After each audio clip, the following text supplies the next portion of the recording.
그래서 현재 유방암 수술을 거의 한 25,000건 넘게 하셨어요. 25,000건. 전 세계 1등이 아닐까. 전 세계 1등.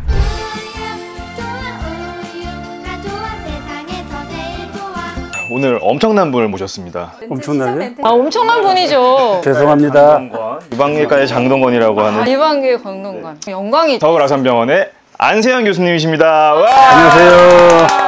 근데 지금 못 알아보시는 분들이 꽤 있으실 것 같아요. 어제 진료실에서 또 못 알아보셨어요. 못 알아보셨어요? 환자분들이. 왜 못 알아보셨죠? 하얀 분이 오셔야 되는데. 그 얘기부터 먼저 해야 될 것 같아요. 원래 트레이드 마크시잖아요. 하얀 머리. 몇십 년을 그렇게 해오셨는데 갑자기 이렇게 바꾸신 이유가 있으실 것 같아요. 제가 지금 올해 33년째인데요. 다다음 달에 이제 정년을 하게 돼 있고요. 젊을 때는 좀 격발도서를 한번 가보자. 그쵸. 또 이제 어떤 한 텀이 끝났으니까 좀 까맣게 가보자. 좀 반대로 해서 그래서 염색을 한번 해보게 됐습니다. 저는 사실 환자분들이 너 좀 어려 보인다. 한효로 쌤 어려 보인다. 흰머리도 없고 이러니까 저는 그래서 흰머리를 좀 갖고 싶은 생각도 사실 좀 있었어요. 그래서 저는 안 교수님 흰머리가 너무 멋있어 보였는데 저는 사실 좀 개인적으로 아쉽습니다. 젊을 때는 또 그게 낫죠.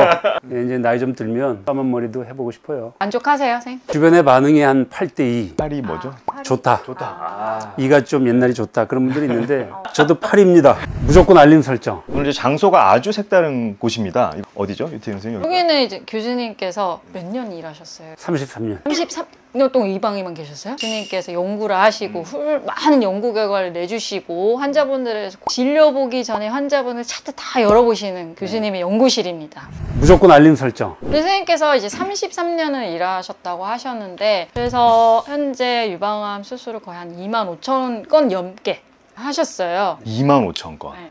전 세계 1등이 아닐까. 전 세계 1등. 아마 그럴지도 모르겠어요. 예. 원래 그래서 기네스북에 시도해보자 알아봤는데 예상이 안 된답니다. 수술 건수는. 수술 건수는 아쉽네요. 1년에 거의 혼자서 하신 게 평균 내면 뭐 한 800건쯤 되는데요. 800건에 1000건 정도 되시네요. 제일 많이 했을 때가 그 아까 장동건이라고 얘기하실 때 기사에 뭐 의료계 장동건이라고 했는데 그때 한 실제로 기사가 그렇게 났었어요. 실제로 찾아봐야겠다. 찾아야겠는데? 예. 무조건 알림 설정. 거의 이제 살아있는 전설이신데 인간 문화재 유방암 수술에 대해서 그러면 이제 좀 궁금해요. 이제 좀 알 것 같다. 유방암 수술을 어떻게 우리가 해야 될지. 유방암은 쉽다 이제. 수술? 유방암은 어렵죠. 수술은요? 수술은 만건 법칙이라는 게 있잖아요. 만시간. 예, 만시간 법칙. 그러니까 이제 그건 넘었으니까 지금 어떻게 보면 이제 좋은 말로 하면 이제 실수 없이 이제 그렇게 할 수 있고요. 어떻게 나쁘게 얘기하면 뭐 기계적이라고 할 수 있는데 사실은 수술은 기계적으로 하는 게 아니죠. 맞습니다. 아, 맞아요? 네. 아. 기계적으로 해서 네. 아무런 문제가 없이 하는 면. 네. 이제 그런 면은 상당히 또 좀 필요한 것 같아요. 크게 변수가 없이 틀에 맞춰서 자기의 루틴대로 이렇게. 또 저만의 이제 좀 스타일이 있긴 한데 저는 만족을 하고요. 환자들이 수술하고 나서 잘 됐다. 만족합니다. 이제 그런 거에 대해서 저도 이제 똑같이 만족을 느끼기 때문에 자랑은 아니지만 속으로 이분은 저한테 오기 꼭 잘했다. 그런 분들도 있어요. 있죠. 있을 수 있죠. 딴 데 갔으면 너무 이렇게 크게 하거나 그러니까 적합한 방법이 결정하기 어려운 분들도 있을 텐데 예, 그런 면에서는 그런 생각 좀 들어요. 예, 그렇습니다. 유방암은 아직 어렵지만 수술은 그래도 근데 저 10,000건 못할 것 같은데 저 언제 쉬워지나. 열심히 하시면 됩니다.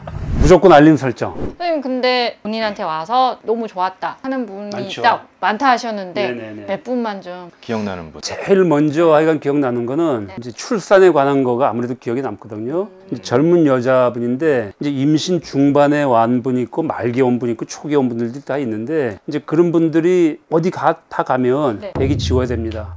애기 못 낳습니다. 중기에도요? 이제 그런 것들이 되게 많았어요. 지금은 좀 그게 지금은 적지만, 저희가 지금 잘 안 하죠 그렇게.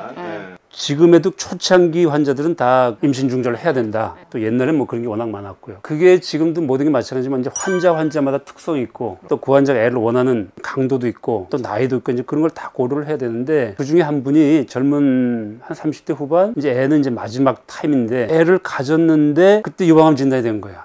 임신하자마자? 네. 겨우 성공했는데. 그래갖고 그 산부인과에서도 그렇고 어느 모 대학병원 가서도 그렇고 했는데 이건 안 됩니다. 이제 그렇게 해갖고 저한테 왔었어요. 근데 보니까 다행히 암의 타입이 나쁜 타입은 아니에요.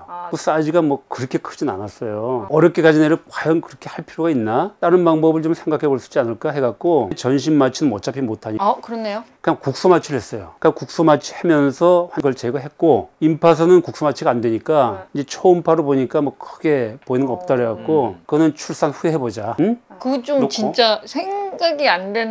네. 진짜. 안전 환자 맞춤형으로 완전 교수님이 따로 이렇게 짜주신 거네. 선생님도 약간 쫄릴 것 같아. 그렇죠. 그게 어떻게 나빠지면 좋은 면으로 얘기해도 그 결과 나쁘면 이제 그런 좀 그런 면이 있는데, 그래도 환자한테 그게 나을 것 같아갖고 그 환자는 그렇게 유지하고 아기 놓고 임파선 검사했더니 다행히 전이가 없었어요. 그래서 방사선 치료는 생략을 하고 띄어낸 조직 갖고 이제 검사를 해보니까 재발 가능성이 그렇게 높진 않다. 그래서 항암 치료하지 않고 아기 놓고 나서 그다음에 난소독제하고 약 먹고 있고 지금 잘 자라고 있어요. 지금 애가 7살, 초등학교 들어갔을 거예요 아마. 그래서 100일 때, 돌 때 매년 생일에 저한테 사진을 보내줘요.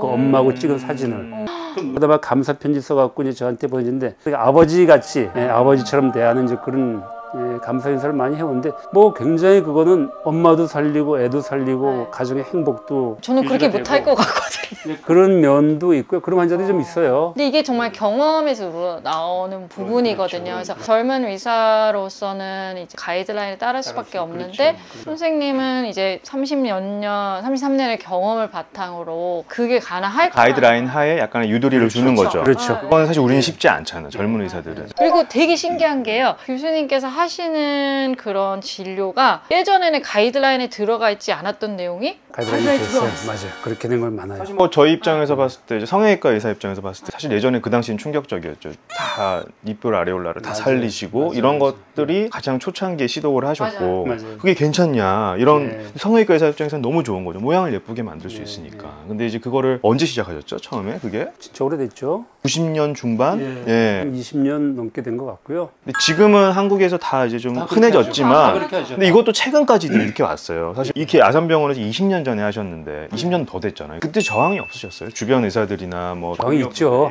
이거 이렇게 되냐? 동양학적으로 문제 있는 거 아니냐. 독립이 안 된 상태는 맞아요. 환자의 그냥 죽고 사는 걸 위하면 다 잘라라. 또 조금 냉기들어 피부는 다 자르고 유두는 잘라라. 왜냐면 유두에서도 재발될 수 있으니까 다 잘라라. 틀린 얘기는 아니죠. 틀린 얘기는 아니지만 그게 그럼 모든 환자한테 꼭 맞냐? 그건 아니잖아요.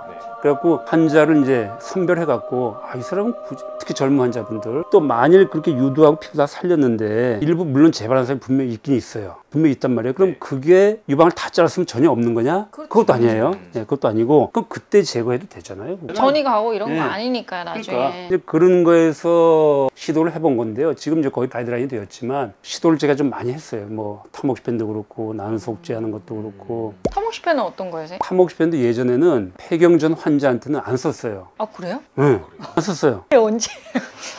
옛날 얘기는 모르니까. 한 15년 전? 15년 전에요? 네. 얼마 안 됐네. 폐경 후 환자한테 쓰는 건 다 됐는데 폐경 전 환자한테 대한 임상이 아직 없던 때라 우리는 아니 이게 똑같은 원리에서 당연히 쓰면 되는데, 그 당시 온콜로지 종양내과에서 이거 왜 쓰냐, 무슨 얘기냐 써야지. 그러니까 아직 그게 가이드라인이 없는데 왜 쓰냐. 그래갖고 막 또 뭐라 그런 적도 몇 년 있었어요. 그러면은 그때는 폐경전 분들은 항암만 하고 아무것도 안 했었죠.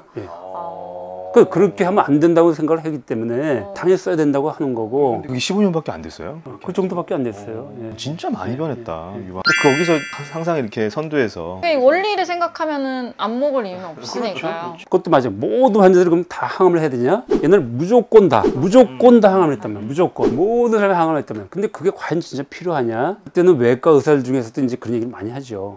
위험하지 않아? 위험하지 않아? 근거 없지 않냐. 맞아. 지금 완전히 그 표준화가 됐잖아요. 그런 것들이 시도한 것들이 그래도 다행히 잘 다. 이거 다 가이드라인이에요, 지금. 선생님 시도하신 게. 그러니까 어떻게 보면은 촉이 있으신 거죠. 그렇죠. 고민이 있으신 거죠. 환자에 대한 고민이 있는. 그럼 이제 다시 근본으로 돌아가서 유방암은 왜 생기는지. 환자가 뭐 너무 많이 생기는 건 너무너무나 지금 일반 사람이 많이 알고 있잖아요. 근데 이런 추세가 이건 정말 엄청난 일이에요. 너무 갑자기 가는 거야, 지금. 이거는 정말. 유방암 걸리고 재발하지 않기 위해서 어떻게 먹느냐 확실히 밝혀진 것들이 있기 때문에